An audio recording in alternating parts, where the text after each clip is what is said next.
please like dulu video ini, klik tombol like, dan yang paling penting klik tombol subscribe bagi yang belum. Karena Gus Bah ini banyak ditunggu masyarakat. Ya, jadi banyak yang meng-share. Tetapi video-videonya sudah banyak sekali bertebaran di media sosial di YouTube ini. Jadi barangkali kedua tokoh ini sangat menarik sekali. Meskipun Gus Bah tidak menggunakan media sosial, tetapi sebagai pengamat media sosial barangkali. Atau mungkin kita bisa mendengarkan alasan beliau kenapa tidak menggunakan media sosial. Untuk itu kita langsung serahkan saja pada Dr. Kiai Haji Abdul Ghafur Maimun 20 menit, kemudian langsung Gus Bah 20 menit, monggo. Assalamualaikum warahmatullahi wabarakatuh. Bismillahirrahmanirrahim. Tabarakalladzi nazzala al-furqana ala 'abdihi liyakuna lil-'alamin nadhira. Allahumma shalli ala sayyidina Muhammadin wa ala alihi wa sahbihi wa sallim asma'in nama ba'du. Yang kita hormati bersama Syekhina Murabbi Ruhina Kiai Haji Maimun Zubair wa ahli baiti. Juga gak lupa Mas Hakim sebagai direktur atau termasuk penguasa ya, penguasa TV 9 yang tadi mempromosikan TV 9. Karena ini nuansanya seminar, maka saya punya pemikiran yang berbeda biar kesannya itu udah kong kali kong. Saya melihat bahwa kita ini sudah subjek bukan objek. Karena setahu saya santri-santri itu misalnya ngapalkan alfiah capek, terus manfaatkan lihat sinetron. Jadi mereka itu alat untuk kita terhibur. Bukan kita diperalat sinetron, tapi kita memperalat sinetron. Misalnya tadi beliau cerita bapak-bapak jadi korban karena ibu-ibu melihat bapak-bapak yang ganteng pakai jas uangnya banyak. Sebetulnya ibu-ibu juga jadi korban karena nggak secantik yang di TV. jadi ini penting saya ketahui. Begitu juga melihat Real Madrid misalnya. Kita ini kalau ngidolakan pemain lokal, kan datangkan pelatih, ngelatih itu mahal, bikin stadion mahal. Mendingan ngidolakan yang sudah jadi. Lagi-lagi mereka kita jadikan objek dari keinginan kita yang nggak mau repot-repot ya beli yang instan itu. Jadi ini mungkin yang saya beda dengan beliau. Saya ini sering ketemu para dokter, para profesor di Jogja. Bahkan saya bikin komunitas grup diskusi kematian. Itu profesor-profesor yang mau mati itu sering diskusi sama saya. Kenapa ini penting? Karena mereka bilang gini, Pak Bah, dunia ini pasti kita tinggalkan saja, perumusnya banyak. Masa kematian yang kita songsong nggak ada perumusnya gitu. Makanya kita bikin tim perumus kematian. Terus saya bilang ini bedanya profesor sama intelektual. Kalau intelektual itu diskusikan yang profan, dunia itu profan, nanti habis. Kalau kematian itu abadi. Maka untuk orang jadi profesor sarannya harus tahu tentang kematian. Dari provokasi ini banyak teman-teman diskusi kematian ini.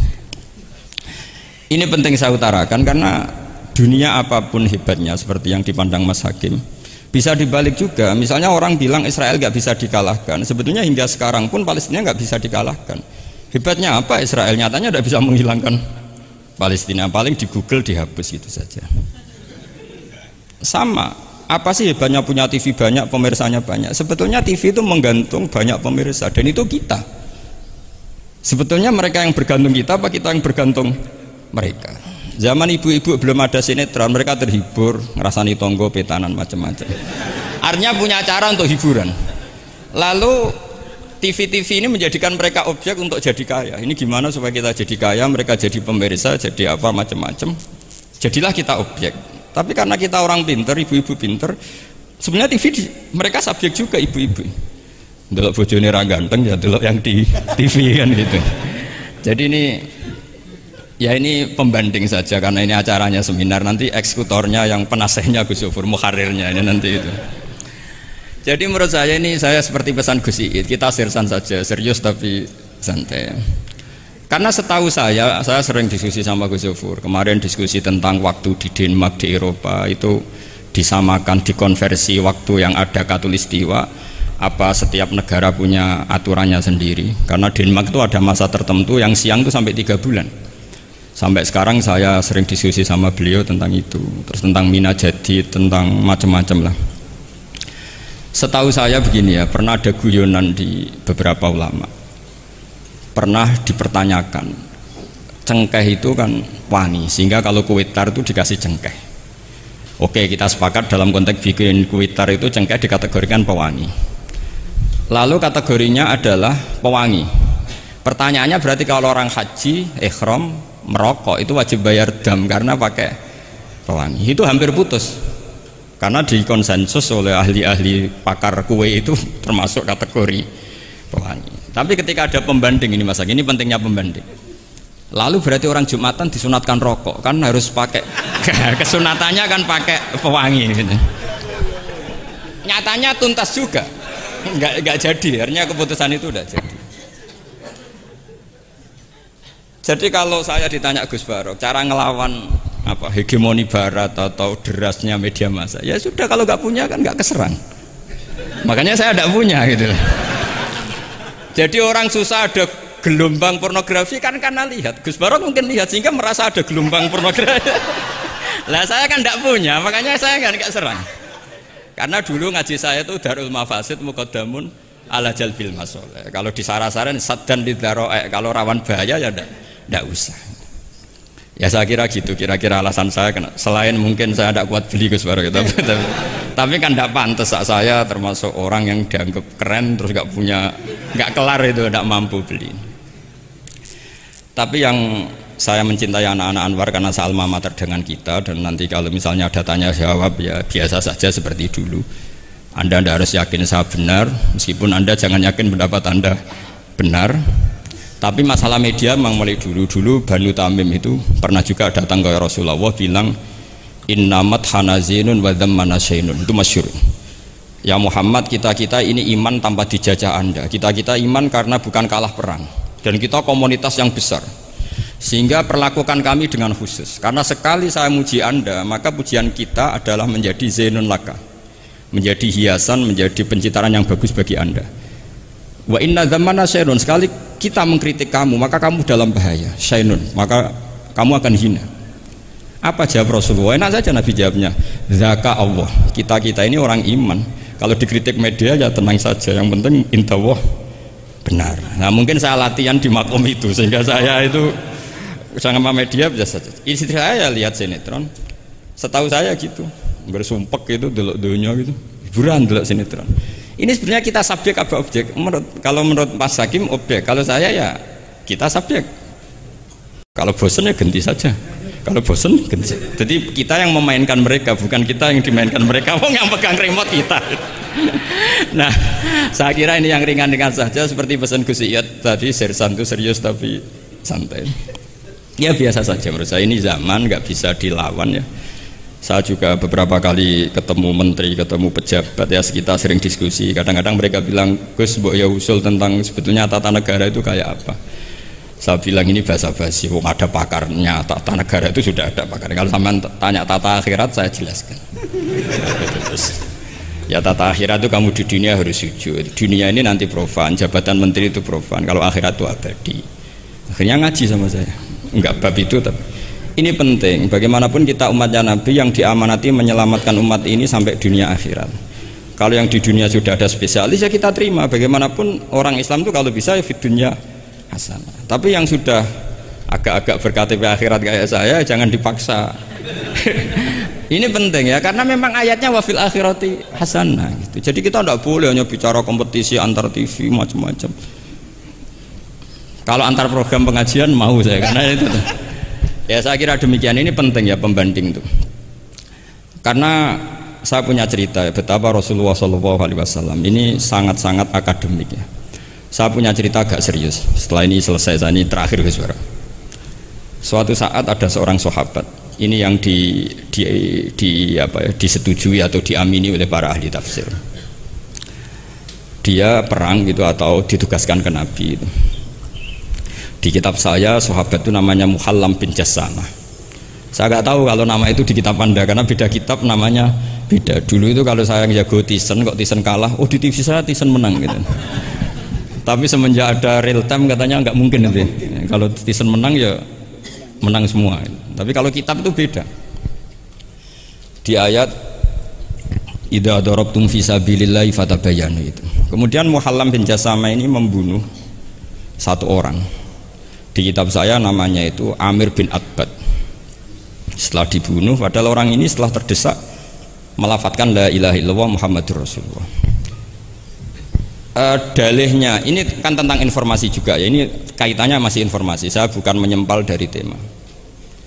Ditanya sama Rasulullah, kenapa kamu tetap bunuh padahal dia sudah melafadzkan la ilaha illallah? Kata dia, innama qalaha muta'awidzan, dia melafadzkan itu karena muta'awidzan saja, ingin berlindung dari serangan kita. Kata Nabi masih ya, Nabi itu kan nggak mudah terpancing emosi. Halla syaqaqta an batnik, mbok kamu bedal ya, atau kamu bedah lah hatinya isinya kayak apa. Si mulaham tadi masih balik loh, ya Rasulullah, lau syaqaqtu batnahu akuntu a'lamu ma fi qalbi. Kalau saya bedah apa saya terus tahu apa isi hatinya? Kata Nabi, ya kamu tetap nggak tahu meskipun kamu bedah hatinya, kamu tetap nggak tahu. Kenapa engkau nyuruh bedah ya Rasulullah? Wong akhirnya saya tetap nggak tahu. Unik jawabannya Nabi itu. Makanya kamu itu sembrono sekali, ngawur sekali kamu.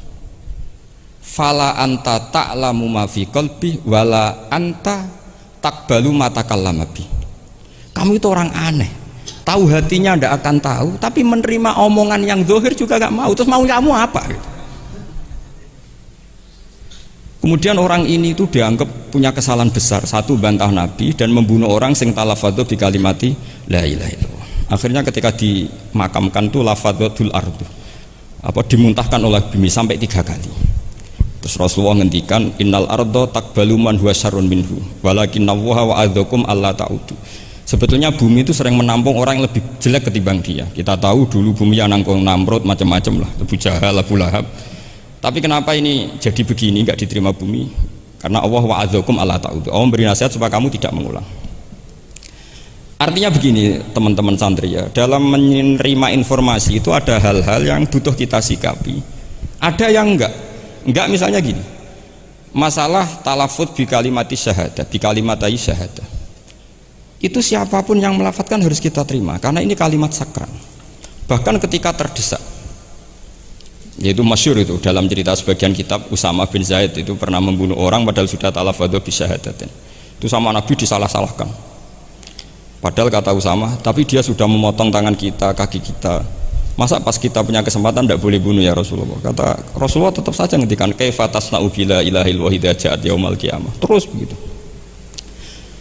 Nah ini kalau dalam ilmu tafsir atau ilmu hadis disebut kebenaran absolutisme.